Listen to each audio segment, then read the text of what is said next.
Nous sommes une terre d'accueil. Oui, Pas les ça c'est vrai. Il n'y a pas Ça, qu'au c'est Cameroun. vrai. Nous sommes une terre d'accueil. C'est vrai. Nous avons un satisfait général du HCR Oui. qui nous félicite régulièrement. Oui. Vous savez, ça c'est grâce à une certaine intelligence du président Paul Biya. Mais plusieurs Camerounais, quand même, dans la région anglophone, ont dû rejoindre des camps de réfugiés au Nigeria.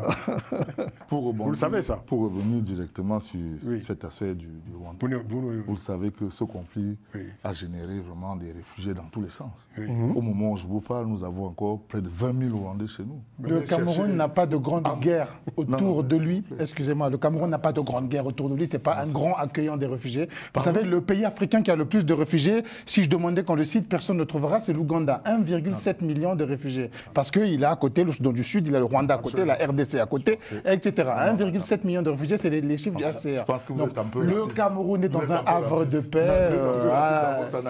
Je comprends l'amour de votre pays. Il y en a au Tchad, il y en a en C'est des tout petits conflits. Merci.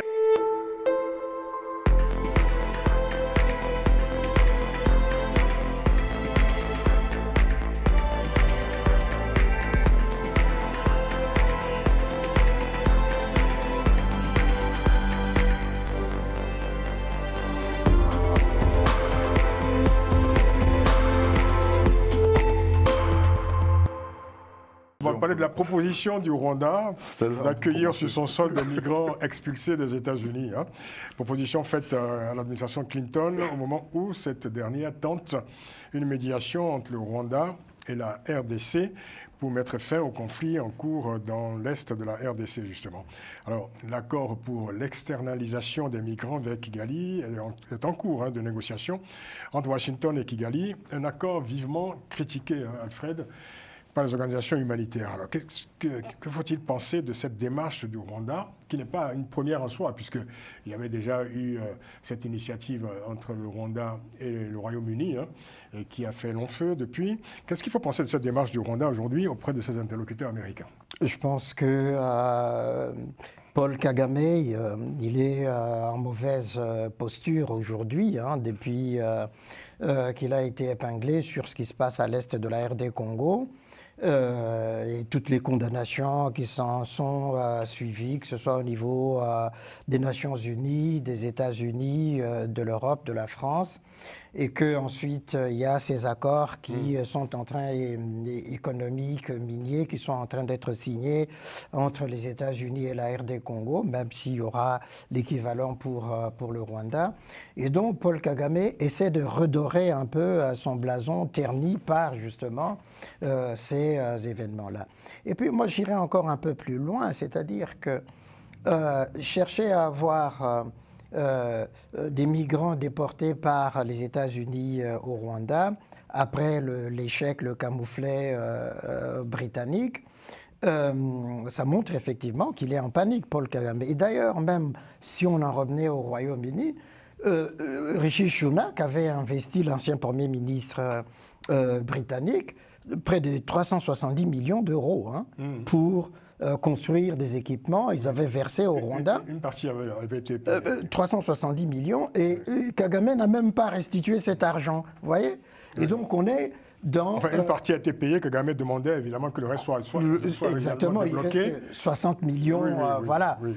Et donc, on voit là effectivement quelqu'un qui est en panique. Londres avait versé exactement 280 millions d'euros à Kigali, et Kigali réclamait le reste. Mais ce qu'il faut dire surtout à l'époque, c'est que la Cour suprême du Royaume-Uni avait statué en novembre 2023 sur cette affaire.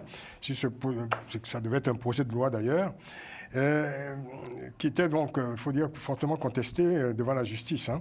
La Cour suprême avait considéré que ce projet de loi était illégal au regard du droit international. Hervé Maïka, alors évidemment, on dit souvent qu'il ne faut pas évoquer la morale dans ce genre d'affaires.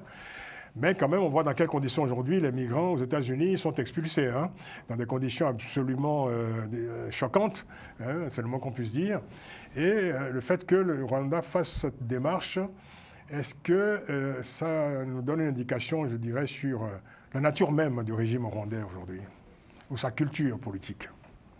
Oui, alors, sur sa culture politique, oui. Déjà, c'est une erreur de communication, à mon avis. Il a voulu faire pour de la communication, pour pouvoir avoir quelque chose à donner en échange à Donald Trump, parce qu'il se retrouve comme dans toute négociation, il faut apporter quelque chose. Il faut dire qu'en face aussi, Tshisekedi propose des minerais aussi. Exactement. Et lui, il n'avait pas grand-chose à proposer, il a trouvé cette idée. Mais la dernière fois, ça lui a coûté très cher, parce que ça lui a coûté le soutien de pratiquement toute la gauche européenne, qui le soutenait encore, parce qu'avant, tout le monde était avec lui, mais là, la gauche l'a lâché, a commencé à être critique vis-à-vis du Rwanda à cause de cette proposition. La droite, et surtout la droite de la droite, est déjà très critique, avec Thierry Mariani au Parlement européen qui tire sur le Rwanda tous les jours. Et je crois qu'en insistant comme ça, il est en train de perdre le soutien des politiques européens. Mais à côté de ça, moi je pense à autre chose, c'est-à-dire que le système Kagame est beaucoup assis sur l'exploitation des réfugiés d'une manière ou d'une autre. Il ne faut pas oublier qu'il est arrivé au pouvoir avec des réfugiés rwandais qui vivaient en Ouganda et qui ont fait d'abord la guerre avec Yoweri Museveni pour chasser le président qui était sur place, Milton Obote. Une fois au pouvoir, il a utilisé les réfugiés de la RDC pour attaquer la RDC, et depuis, il joue le même rôle. Alors, moi, je ne sais pas si l'Occident est conscient de la manipulation des réfugiés que fait Kagame et du risque de lui en envoyer toujours plus et de ce qui pourrait arriver. C'est une question que je me pose, mais... Alors, comme on arrive à la fin de l'émission, Grégory, il faut dire que la Guinée équatoriale aussi n'est pas dans le reste de cette affaire. C'est vrai. Parce que le gouvernement américain est en pourparlers en ce moment avec les autorités équato-guinéennes en vue d'expulser des migrants africains vers la Guinée équatoriale. Alors, l'affaire n'est pas encore conclue, mais le gouvernement équato-guinéen a bien confirmé cette éventualité. Alors, dans le même temps, les autorités équato-guinéennes, il faut bien le dire, ont lancé récemment une vaste opération d'expulsion d'immigrés subsahariens, notamment des Nigérians, Camerounais et des Tchadiens présents dans le pays depuis de nombreuses années. Alors on cherche la cohérence entre les négociations en cours entre le gouvernement équato-guinéen et les Américains pour accueillir des migrants africains, au moment même où cette même Guinée équatoriale expulse d'autres Africains qui sont présents sur son sol depuis de nombreuses années. C'est pour ça qu'il y a des inquiétudes, notamment au niveau des ONG. C'est quel sera le sort réservé à l'accueil de ces migrants. Après, moi, vous savez, j'apporte quand même un bémol par rapport à ce qui a été dit, parce qu'il y a une véritable...